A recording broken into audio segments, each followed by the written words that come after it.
इधर प्रधानमंत्री मनमोहन सिंह ने लाल किले की प्राचीर से अपना भाषण खत्म किया और उधर हरिद्वार में बाबा रामदेव ने उन पर हमला बोलना शुरू किया। बाबा रामदेव इस वक्त हमारे साथ हैं। बाबा, उदास हैं भाषण सुनकर प्रधानमंत्री का? मैं नहीं, देश के सभी बुद्धिजीवी, सभी देशभक्त, मेहनतकश लोग जिनका खून पसीना बहा इस देश की समृद्धि के लिए, वो सब हताश हैं।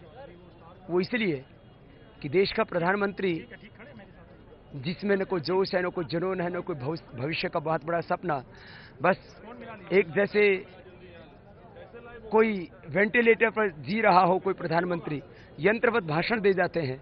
और देश के मेहनतकश वैज्ञानिकों ने, किसानों ने, श्रमिकों ने, जो प्रोफेशनल्स ने विकास किया, उसका श्रेय अपने आप ले लेते हैं और देश के विनाश की जिम्मेदारी से बच जाते हैं। काले धन के ऊपर एक शब्द नहीं बोलते हैं, किसानों के ऊपर, वनवासी आदिवासियों के ऊपर कोई शब्द नहीं बोलते हैं। लगता है वो अपनी जिम्मेदारियों से दूर भाग रहे हैं। प्रधानमंत्री को बहुत जिम्मेदार होना चाहिए। देश के 121 करोड़ लोगों के प्रतिनिधि हैं। प्रधानमंत्री यद्यपि एक राजनीतिक पद है, लेकिन वो एक पार्टी को रिप्रेजेंट नहीं करते हैं, वो 121 करोड़ लोगों को रिप्रेजेंट करते हैं। और 121 करोड़ लोगों की भलाई का जो मार्ग है, महंगाई दूर करने का, भूख गरीबी दूर करने का, वो काला धन और भ्रष्टाचार मिटाने का मार्ग है, उसके ऊपर तो ना वो खुद बोलते हैं। और कांग्रेस के भाई राहुल गांधी जी कहते हैं कि मेरे पास काला धन, भ्रष्टाचार और व्यवस्था परिवर्तन के अलावा बहुत गंभीर मुद्दे हैं। ऐसा कहकर के कितनी अगंभीरता, असंवेदनशीलता दिखाते हैं। लोग कहते हैं बाबा वो तो नादान है, उनके बारे में मत बोलो।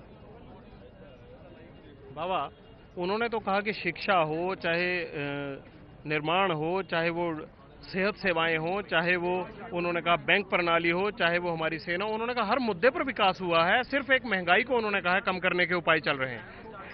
पटियाल भाई, मैं मानता हूं इस देश में शिक्षा के क्षेत्र में, चिकित्सा के क्षेत्र में, विज्ञान एवं तकनीकी के क्षेत्र में चंद्रयान बनाने से लेकर के, मिसाइलें बनाने से लेकर के, सुपर कंप्यूटर बनाने से लेकर के, सड़क बनाने से लेकर के, बिजली पानी आदि की सारी व्यवस्थाएं हुई हैं। ये की किसने है? ये की है इस देश के मेहनतकश मजदूरों ने। ये सारी विकास की योजनाएं सिरे किसने चढ़ाई है?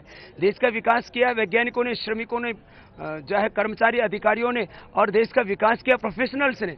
ये कांग्रेस तो विनाश के अलावा कुछ कर ही नहीं रही। मनरेगा के चलते ही तो उनको रोजगार मिला, जिससे विकास हुआ। देखिए मनरेगा के बारे में आप सब जानते हैं, वो अनप्रोडक्टिव जो है योजना सरकार ने न जाने किसकी सलाह से चलाई है। इसके सलाहकार भी जो है वो पता नहीं भांग की गोली खा के सोते हैं या पता नहीं कहीं विदेशों से संचालित होते हैं। अरे भाई, आपके हिसाब से बंद कर देना चाहिए मनरेगा। मैं कहता हूं राष्ट्रीय जल नीति पर काम करो। करीब 10 लाख करोड़ रुपए देश के मजदूरों तक पहुंचेगा, किसानों तक पहुंचेगा, गरीबों तक पहुंचेगा, और जल की समस्या का समाधान हो जाएगा। ना सूखा ना बाढ़ आएगी। तो प्रोडक्टिव वर्क होना चाहिए। इधर से मिट्टी का तसला उठाया और दूसरी तरफ डाल दिया। और एक दिन हमारे भाई राहुल जी भी ड्रामा करने के लिए, क्योंकि हमने तो मिट्टी उठाई है, हमने तो खेती की है, वो भी टोकरी लेकर के पहुंच जाते हैं कि जिससे कि उनकी झोली में कुछ वोट आ जाए।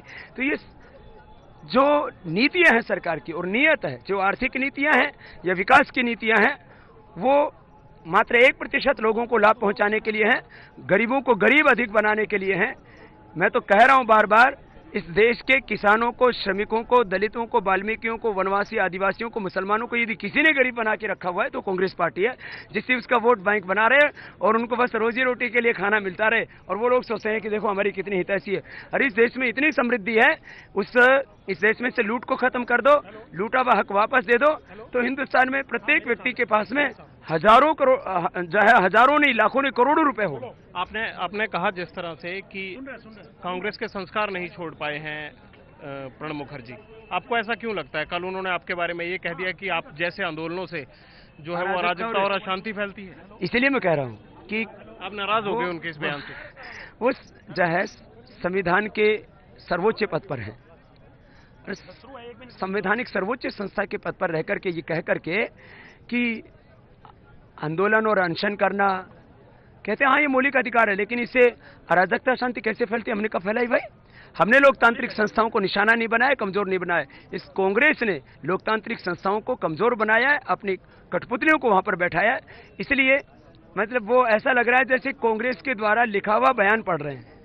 भ्रष्टाचार के मुद्दे पर आपको उम्मीद थी प्रधानमंत्री कुछ बोलेंगे या कालाधन के मुद्दे देखो पर? जो है उम्मीदें तो इन्होंने सारी खत्म कर दी, लेकिन अपेक्षा थी कि शायद 15 अगस्त को कुछ बोलेंगे, मुंह खोलेंगे, लेकिन मौनी बाबा गहरे मौन में चले गए। शुक्रिया।